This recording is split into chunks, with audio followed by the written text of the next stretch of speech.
बुरे वक्त के लिए और अच्छे वक्त के लिए दोनों में काम आता है सोना। इमरजेंसी में आप इसके एवज में लोन लेते हैं। भारत में तो कई लोगों के लिए सोना उनका इमरजेंसी फंड होता है और शादी ब्याह त्योहार में सजने संवरने के काम आता है।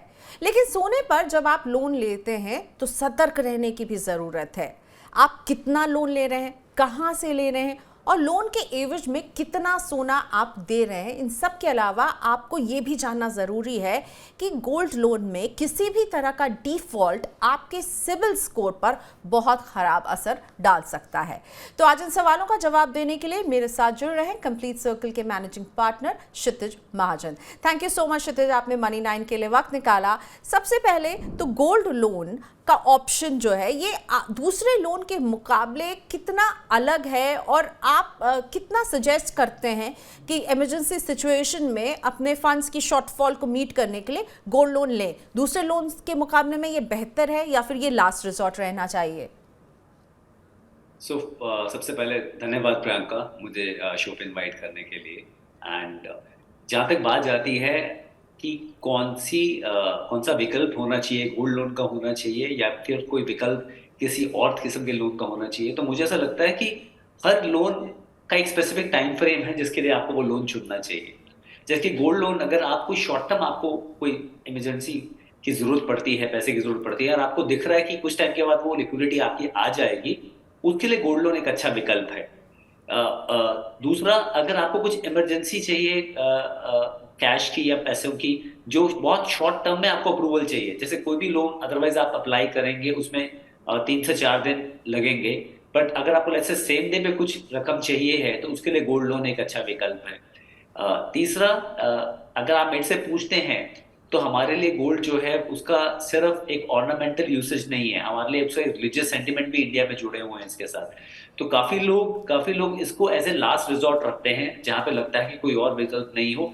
पर जहां आपको लगे आप rate of interest gold loan में जो आपका ब्याज पड़ रहा है उससे बहुत ज्यादा दे रहे हैं, तो मैं सजेस्ट करूंगा rather than paying high interest on other instruments, आप गोल्ड लोन लीजिए ताकि रेट ऑफ इंटरेस्ट जो आपका ओवरऑल जो रहे, ब्याज रहे, वो कम रहे। तो इन 3 चीजों का ध्यान रखें जब आप लोन अप्लाई कर रहे हैं कि गोल्ड लोन लेना चाहिए या नहीं लेना चाहिए। ठीक है, तो 3 बातें जो क्षितिज ने कही मैं रैप अप करूंगी। शॉर्ट टर्म के लिए आपको लोन लेना है तो गोल्ड लोन एक अच्छा विकल्प है।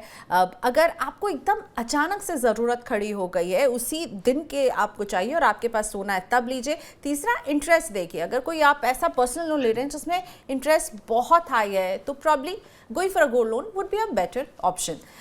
इन दिनों क्षितिज हम देख रहे हैं कि गोल्ड लोन देने की एकदम होड़ लगी हुई है। बैंक्स और एनबीएफसी दोनों में जैसे रेस है, कौन आपको बेहतर ब्याज दे रहा है, दोनों में एक तरह से जंग छिड़ी हुई है। एनबीएफसी कंप्लेन कर रहे हैं आरबीआई को कि बैंक्स जो हैं वो गोल्ड लोन को लोन टू वैल्यू रेशियो बढ़ा करके जो है वो लोगों को अपनी ओर ला रही हैं। आप क्या सजेस्ट करते हैं, बैंक वर्सेस एनबीएफसी? अगर किसी को गोल्ड लेने की नौबत है, आप उन्हें कहाँ जाने के लिए कहेंगे? किसी की इंडिविजुअल्स की चॉइस हो सकती है, मैं पैरामीटर्स बता देता हूं जिसके ऊपर आप डिसाइड कर सकते हैं। देखिए, गोल्ड लोन कैसे दिया जाता है, जो भी आपकी गोल्ड की वैल्यू होती है, मिनिमम 18 कैरेट होगा तभी लोन दिया जाएगा।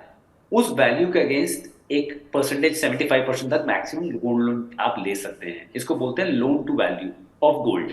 अच्छा प्रियंका, इंटरेस्टिंगली वो वैल्यू भी हर इंस्टीट्यूशन अपने आप लगाता है, डिफरेंट तरीके से लगाता है। ऐसा नहीं है कि जैसे अगर आप बैंक है और मैं एनबीएफसी हूं तो हम दोनों एक ही वैल्यू लगा रहे हैं, आज का रेट लगा रहे हैं, तो उसका कैलकुलेशन डिफरेंट हो सकता है। एंड इंटरेस्टिंगली, अगर आपकी वैल्यू कम लग रही है तो उसमें इंटरेस्ट रेट कम होगा, अगर ज्यादा लग रही है तो इंटरेस्ट रेट ज्यादा होगा, ये भी सिचुएशन होती है।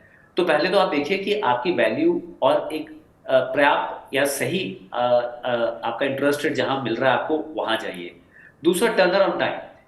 अगर आपको लेट्स से आज ही जरूरत है तो सभी बैंक ब्रांचेस जो हैं वो पर्याप्त नहीं है जहां पे उनके पास इवैल्यूएशन मशीन हो अपनी ब्रांचेस में, तो उनको कई बार इवैल्यूएटर बुलाना पड़ता है गोल्ड की एक्चुअल वैल्यू के लिए।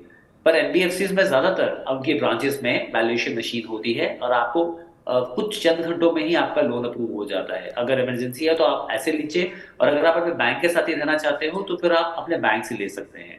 तीसरा सबसे इम्पोर्टेंट पॉइंट जो आता है जब आप लेते हैं, चार्जेस क्या हैं। सो डिपेंडिंग ऑन कहाँ पे आपके आपके जो प्रोसेसिंग फीस है जहाँ पे कम पड़ती है। देखिए, every single penny saved is Penney earn. आप हम्म। ऑलरेडी लोन ले रहे हैं, तो जहाँ चार्जेस कम हो, इंटरेस्ट रेट कम हो, आप वहाँ जाए। तो थोड़ा बहुत अगर आपके पास टाइम है तो आप 3-4 दिन का या 1-2 दिन के अंदर ही एक्सरसाइज कर लें, जहाँ चार्जेस कम हो वहाँ जाए। ओके। अनदर पार्ट जो इम्पोर्टेंट है कि एक क्रेडिबल एजेंसी से ही लोन लें। आप लोन ले रहे हैं और आप किसी ऐसी एजेंसी के पास ही अपना गोल्ड पार्क करना चाहेंगे जहां वो सेफ रहे, तो बैंक और कुछ क्रेडिबल नेम्स जैसे आते हैं, मनापुरम है आपका, मुथूट है, और कुछ अच्छे स्मॉल स्केल स्मॉल स्केल आपके फाइनेंशियल कंपनीज हैं जिनकी रेपुटेशन बहुत अच्छी है। हम्म। आप उन सब कंपनीज को देख सकते हैं अपने एंड पे, अपना ड्यू डिलिजेंस कीजिए। मैं किसी को रिकमेंड नहीं कर रहा हूँ, बट आपका आपका जो बेस है, जो गोल्ड जिसके ऊपर आप लोन ले रहे हैं, वो सेफ रहना चाहिए, मैं ये चाहता हूँ। तो आप एक राइट। क्रेडिट नेम के साथ ही जाए। ओके, सो बैंक और एनबीएफसी चॉइस आप क्या है, क्या क्या आपको देखना चाहिए, वो अभी क्षितिज ने क्लियर किया। आपने वैल्यूएशन का जिक्र किया क्षितिज, और मैं जानना चाहूँगी कि ये वैल्यूएशन जो है ये किस तरह से होती है। क्या वो उसमें वैल्यू के तौर पर गोल्ड की प्योरिटी कितनी देखी जाती है, किस वैल्यू में खरीदा गया है वो देखा जाता है, ये वैल्यूएशन कैसे होती है? सो एलटीवी जिसे बोलते हैं, लोन टू वैल्यू, जो वैल्यूएशन होती है as rightly said by you, 18 carat minimum and 24 तक होता है, तो उसके ऊपर ली जाती है कि कितने कैरेट का है। सेकंड, एज ऑन डेट का मार्केट रेट देखा जाता है उसका। कुछ लोग वीकली देखते हैं कैसे मूवमेंट है, या लास्ट मंथ एंड का क्या रेट है वो देखते हैं, बट अगर ज़्यादा मूवमेंट हुई है तो एज ऑन डेट का मार्केट रेट देखा जाता है। और तीसरा, डिपेंड करता है कि आप जो जो भी आपने गोल्ड का लेट्स से कोई ऑर्नामेंट दिया है, तो उसमें सिर्फ गोल्ड का वैल्यू देखा जाएगा। कुछ अगर उसमें कोई डायमंड है या कुछ और कोई स्पेयर चीजें हैं, उनका वैल्यू नहीं देखा जाएगा। So it's very clear that valuation अपने आप में एक बहुत क्लियर कट फिनोमिना है, जिसमें हो सकता है कई बार क्लाइंट को वैल्यूएशन पैरामीटर पे नुकसान भी हो। सो उस पर देखा जाएगा। चौथा, Priyanka, and this is actually much interesting than other factors, depending on interest rate valuation ऊपर नीचे भी होती है। जैसे काफी एनबीएफसी बैंक अगर आपकी वैल्यू कम देते हैं तो आपको इंटरेस्ट रेट कम देते हैं। मान लीजिए अगर आपका 50,000 की गोल्ड की वैल्यू है और उसको वो 40,000 वैल्यू दे रहे हैं, जो आज की मार्केट में अदरवाइज 50,000 का रेट है, और 40,000 के अगेंस्ट अगर आपको 75,000 दे रहे हैं, तो वो 30,000 हुआ। तो उसमें आपका इंटरेस्ट रेट हो सकता है 9.6, 9.8 या 10% ही हो। पर वही वैल्यू कहीं पे आपको 50,000 मिल रही है और उसके अगेंस्ट 75% का आपका लोन है, तो उसके अगेंस्ट आपका इंटरेस्ट रेट हो सकता है 11 या 12%। So NBFC and banks are also saying अगर हमारा डिस्बर्समेंट जहाँ पे हमारे को हम कम बना रहे हैं, वहां पे हम वैल्यूएशन कम रखेंगे। जहाँ पे ज्यादा कर रहे हैं, रिस्क ज्यादा ले रहे हैं हम, वहां पे वैल्यूएशन ज्यादा करेंगे। बट यस, ये वैल्यूएशन हमेशा फिक्स नहीं रहती है। अगर मार्केट मूवमेंट गोल्ड में बहुत ज्यादा है तो वैल्यूएशन ऊपर नीचे होती है। तो अगर लेट्स से गोल्ड के प्राइसेस आपके आपके बढ़ रहे हैं, तो आपकी लिमिट बढ़ती है। अगर आपको और भी पैसा चाहिए, आप जाके और भी पैसा ले सकते हैं। और कम ओके। होते हैं तो प्रियंका, आपको मार्जिन मनी जो हम इक्विटी में भी बोलते हैं, वो आपको देना पड़ेगा आगे, बिकॉज 75% से ऊपर वो रिस्क नहीं लेंगे आपको पैसा देने का। ठीक है, मान और ये लीजिए, जो लोन टू वैल्यू रेशियो की एक तरह से ये मेरे लिए जो इंटरेस्ट है वो भी डिसाइड कर रहा होगा, इस उसका यस, रोल वहाँ पर भी होगा। अच्छा, यस, पर्सनल लोन और गोल्ड लोन, इन दोनों को अगर मैं आपके सामने रखूं और मैं कहूं कि gold loan versus personal loan, इनमें आपको क्या लगता है कि क्या अगर किसी को पैसों की ज़रूरत है वो पर्सनल लोन के लिए जाए, ये बेहतर होगा, या गोल्ड लोन ले? अगेन देखिए, टाइम फ्रेम पर्सनल लोन भी 5 साल से ज्यादा तो मिलता नहीं है, और गोल्ड लोन के लिए भी हम बोलते हैं 7 days to 3 years तक आप टाइम फ्रेम देखें। क्योंकि gold, again I said that, ornamental तो है ही है, बट हमारे यहाँ रिलीजियस उसका वैल्यू और सेंटिमेंटल वैल्यू भी बहुत है। So normally people will like to get back their gold as soon as possible, and as a female आपसे बेटर कोई नहीं जानेगा कि उसकी वैल्यू और अहमियत क्या है हमारी कंट्री में। But yes, personal loan is a loan जो आपका अनसिक्योर्ड लोन है, but it comes at a cost, जहाँ पे डिपेंडिंग ऑन आपका सिबिल क्या है, आपका इंटरेस्ट रेट डिसाइड होता है। And this is really interesting, because इसमें इसमें डिपेंड करता है कि इंडिविजुअल की नीड क्या है। दूसरा, पर्सनल लोन में आपकी एज बिकॉज अंडरलाइंग इंस्ट्रूमेंट कुछ नहीं है, तो पर्सनल लोन में आपकी जो रिस्क टेकिंग एपेटाइट है, जो वेंडर आपका दे रहा है, बैंक है या एनबीएफसी है, उनका वो भी ज्यादा होता है। Third the important point about personal loan is that rate of interest तो ज्यादा है, ये प्रोसेसिंग फीस भी आपकी पर्सनल लोन की ज्यादा है। Fourth, it might take some time. अगर आपको इमरजेंसी फंड की जरूरत है, जो मैंने पहले भी बोला, तो पर्सनल लोन में आपको टाइम लग सकता है, पर आपको गोल्ड लोन इमीडिएटली बेसिस पे मिल सकता है। ठीक है, सो आपने कहा अभी क्षितिज की पर्सनल लोन है, इनसे अनसिक्योर्ड लोन है क्योंकि कोई अंडरलाइंग उसमें सिक्योरिटी नहीं है, लेकिन राइट, गोल्ड लोन में तो अंडरलाइंग सिक्योरिटी गोल्ड है।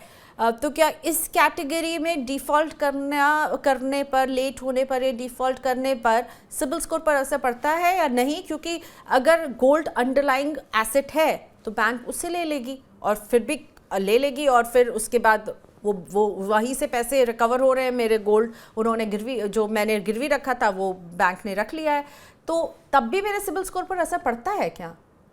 मैं आपको सिंपल सा एग्जांपल देता हूँ। एक चोर ने चोरी करी, पुलिस ने चोर को पकड़ लिया, आपका चुराया हुआ सामान सारा मिल गया और उस चोर को छोड़ दिया। ओके, तो मैं चोर हूँ और अगर मैंने लोन लिया तो यानी मेरे सिबिल स्कोर पर असर पड़ेगा? पड़ेगा ही पड़ेगा। आप ओके। समझिए, आज आपने सिबिल स्कोर, सिबिल का मेन पर्पस क्या है? सिबिल क्या करता है? सिबिल डेटा शेयर करता है सभी बैंक, फ्रेंचाइज या एनबीएफसीज के साथ। सो अगर आपका पैटर्न है डिफॉल्ट करने का, मैं गोल्ड लोन पे डिफॉल्ट पे बाद में आता हूँ, पर पैटर्न अगर डिफॉल्ट करने का है तो बाकी को भी पता चलना चाहिए, सो ताकि बेसिकली बाकी मेरे फाइनेंशियल बिहेवियर का ट्रैक रिकॉर्ड ये रहा है, वो सिबिल बताता है। सो दैट्स वाई भले ही बैंक वो गोल्ड जब्त कर ले, पर मेरा रिकॉर्ड जो है पे करने का वो आ जाएगा कि भाई ये ऐसे इंडिविजुअल हैं जो डिफॉल्ट करते हैं। Yes, more over gold loan पे अगर आप डिफॉल्ट कर रहे हैं, उसका इम्पैक्ट ज्यादा है सिबिल स्कोर पे। ओह, पर्सनल लोन पे डिफॉल्ट कर रहे हैं तो इम्पैक्ट ज्यादा है ही नहीं है, वो वैसे ही अनसिक्योर है। पर ओके। मुझे लगता है, जितना मेरी एनबीएफसी में कुछ लोगों से बात हुई है, गोल्ड लोन पे अगर आप डिफॉल्ट कर रहे हैं, दैट्स अ लास्ट रिजॉर्ट। आप सोना कब देते हैं? जब बाकी सब रिजॉर्ट खत्म हो जाते हैं। घर का सोना, as I said, it has sentimental value. तो आप कब सोना रखते हैं गिरवी, तो उसका उसका डिफॉल्ट करने पे मेरे को लग रहा है ज्यादा इम्पैक्ट होगा कि that if they are not able to rescue their gold, then they must be in deep trouble. तो उनका सिबिल और कम हो जाता है। Okay, okay. और सो वाइस वर्सा, अगर मैं गोल्ड लोन एकदम समय पर चुका रही हूँ और मैंने लिया है और मैं बिल्कुल उसकी समय से पेमेंट कर दूँ, ख़त्म कर दूँ, यूजुअली 3 इयर्स तक का होता है, 3 to 5 इयर्स से ज़्यादा का नहीं होता है, तो मेरा सिबिल स्कोर जो है वो थोड़ा सा अच्छा हो जाएगा, स्ट्रॉन्ग बनेगा क्योंकि मैंने लिया और मैंने चुकाया लोन? यस, आई थिंक आप ही के साथ एक शो किया था जिसमें मैंने बोला था कि दैट क्रेडिट जरूरी है, क्योंकि क्रेडिट आपकी हिस्ट्री बनाता है और आपको इनेबल करता है कि कभी भी आपको कभी पैसों की जरूरत हो, लोन की जरूरत हो, आपको वो आराम से मिले। और अगर आप टाइमली पेमेंट्स करते हैं तो that will improve your CIBIL score, that will improve your credibility in the eyes of lenders, चाहे वो बैंक है चाहे एनबीएफसी। हाँ, कि प्रियंका है या क्षितिज है, वो टाइमली पेमेंट कर रहे हैं और यहाँ पे उनको हम आगे अगर वो कुछ लेना चाहते हैं, हम उनको आराम से दे सकते हैं। ओके, सो बहुत ही इम्पॉर्टेंट है कि गोल्ड लोन भी अगर आप ले रहे हैं तो उसकी समय से पेमेंट आप करते रहें, उसे चुकाइए, नहीं तो आपके सिबिल स्कोर को ये बहुत ही ज़्यादा ख़राब कर सकता है। Now Kshitij, I want to talk to you a little bit about gold, क्योंकि हम इससे पहले भी कई बार इस प्लेटफॉर्म पर गोल्ड पर बात कर चुके हैं। पिछले साल 14% का रिटर्न दिया है गोल्ड ने ऑलमोस्ट, और सोने की कीमत अब हम देख रहे हैं थोड़ा सा बढ़ती हुई नज़र पे आ रही है। तो जब सोने की कीमत बढ़ती है और घटती, आपने पहले भी बताया इसका भी असर पड़ेगा, तो थोड़ा सा इसको और हमें समझाइए कि इस पर हमारे लोन पर क्या असर पड़ता है। So the changing mood off gold, the changing price of gold will surely impact my loan, right? Yes, so first of all, हम गोल्ड इंडिया में जो बाय कर रहे हैं, सेल कर रहे हैं, उससे सोने की कीमत पे ज़्यादा कोई इम्पैक्ट ज़्यादा आता नहीं है। आप जो ओके। मेकिंग चार्जेस दे रहे हैं उसको अलग कर दें। अगर ये जो लास्ट ईयर आपका इंप्रूवमेंट हुआ है, जबकि ग्लोबली गोल्ड थोड़ा नीचे ही गिरा था, बट बिकॉज डॉलर अप्रिशिएट हुआ है रूपी के against, in line with that, क्योंकि ये डॉलर में ट्रेड होता है, तो gold has improved in Indian denomination a bit. जैसे आपने बोला 14% का रेट है ना, थोड़ा सा because of this Russia Ukraine fiasco के कारण गोल्ड अप्रिशिएट करता है, because it's a good hedge जब भी कोई ग्लोबली चीजें होती हैं अच्छी। अब एक एक ब्यूटीफुल एग्जांपल ये है कि दैट अगर आप गोल्ड ले रहे हैं और उसके अगेंस्ट आपने लोन लिया है, तो आपको 75% आपने पूरी लिमिट यूटिलाइज कर ली है। मैं सिंपल सा एग्जांपल देता हूँ, 1 लाख की वैल्यू का गोल्ड लिया, 75,000 आपने उसके अगेंस्ट किसी कारणवश आपको लोन लेना पड़ा। अब गोल्ड की वैल्यू वहां पे अप्रिशिएट कर गई, जैसे 14% अप्रिशिएट करी, यही एग्जांपल ले लेते हैं, और आपकी गोल्ड की वैल्यू आज 1,14,000 है, और अभी आपको थोड़े पैसों की जरूरत और पड़ी है, तो उस 14,000 पे जो अप्रिशिएट किया है उसके अगेंस्ट भी आप 75% विच इज अराउंड 10,000 रुपीज आप ले सकते हैं, आप और लोन ले सकते हैं। तो प्राइस अप्रिशिएट करने से, क्योंकि आपकी गोल्ड की वैल्यू बढ़ी, तो loan to value of gold जो 75% डिसबर्समेंट है वो भी बढ़ गया। बट ये हुआ सिचुएशन जब गोल्ड का प्राइस बढ़ा। जब गोल्ड का प्राइस घटा तो 1 लाख की वैल्यू लेट्स से गिर के अगेन 90,000, 10% नीचे हुई, 90,000 रह गई। अब 90,000 के अगेंस्ट आपने 75,000 लिए हुए हैं, जो एक्सेस में आपने पैसा दिया हुआ है विज़िबल 75% के हिसाब से आपका उतना नहीं बनता है। उस केस में, इन दैट केस, आपको जो जितना भी बैलेंस अमाउंट है, जैसे अगर 75% के हिसाब से 90,000 का मान लीजिए कोई 68,000 बनता है, तो आपको वापस करना पड़ेगा 9,000 रुपीज जो एक्सेस का पैसा आपने लिया हुआ है, बिकॉज बैंक और NBFC will always maintain the maximum limit as 75% the value of gold. So वो उतना वैल्यू आपको वापस करना पड़ेगा, जिससे हम इक्विटी में भी मार्जिन मनी कहते हैं। जब एफएनओ में ट्रेडिंग होती है, वहां पे अगर स्टॉक्स की पिटाई हुई होती है तो आपको मार्जिन मनी देना पड़ता है अगर वैल्यू 25% से नीचे गिर जाती है। तो सिमिलरली यहाँ पे भी वो रूल अप्लाई होता है, आपको मार्जिन मनी पे करना ही पड़ता है। सो ये एक फंडामेंट सबको पता तो ये होना पैसे मुझे कब लौटाने होंगे जब मैं लोन का ओवरऑल सेटलमेंट कर रही होंगी, राइट? बीच टर्म में तो वो बैंक या एनबीएफसी मुझसे वो पैसे नहीं लेगा क्योंकि गोल्ड गिर गया है। बिल्कुल लेगा आपसे। ओह, लेगा, ओके। वो बोलेगा आपको कि दैट आपकी लोन की वैल्यू जो है वो कम हो गई है, आप इतने पैसे वापस डिपॉजिट करा दीजिए, बिकॉज हम आपको 75% से ऊपर नहीं दे सकते। Okay okay.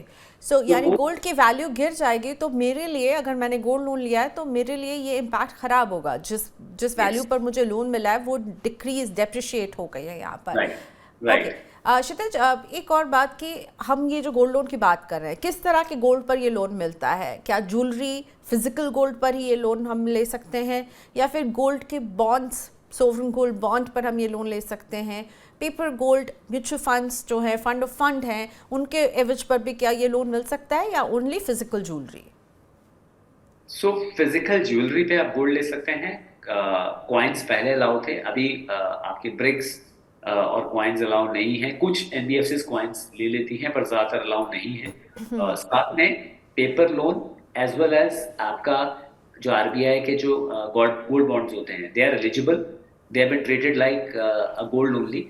Priyanka, in fact India के जो हमारे फाइनेंशियल सिस्टम इतने रोबस्ट हैं कि आज गोल्ड ईटीएफ हो या म्यूचुअल फंड गोल्ड हो या आरबीआई गोल्ड हो, जो उसके जब भी आप कोई चीज फ्लोट करते हो उतना फिजिकल गोल्ड आपको कस्टडी में स्टोर करना पड़ता है, रखना पड़ता है। सो आप जब गोल्ड म्यूचुअल फंड कोई लेते हैं, it's backed by a physical gold. In fact mutual fund company तो आपको 1 kg प्लस में अगर आप लेना चाहते हो रिडम्पशन अपना, एज ए फिजिकल गोल्ड भी दे देते हैं।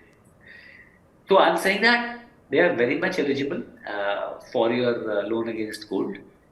वो बिल्कुल eligible हैं, and as they are backed by physical gold. So okay, so आप हर तरह के गोल्ड पर लोन ले सकते हैं, पर डिपेंड करेगा, मुझे लगता है कि आप जिससे ये लोन ले रहे हैं उनसे पूछना होगा उसका क्या प्रोसेस होगा, क्योंकि हर कंपनी का, हर बैंक का अलग अलग प्रोसेस हो सकता है। Okay, so it's time for me to say thank you so much Kshitij, आज आपने वक्त निकाला समझाने के लिए गोल्ड लोन के इतने सारे एस्पेक्ट जिसके बारे में हम वेगली जानते थे, पर आज आपने एकदम उसे सटीक तरीके से समझा दिया। Thank you so much. Thank you very much. Bye share. तो हमारी इस खास पेशकश में इतना ही। देखते रहिए मनी 9।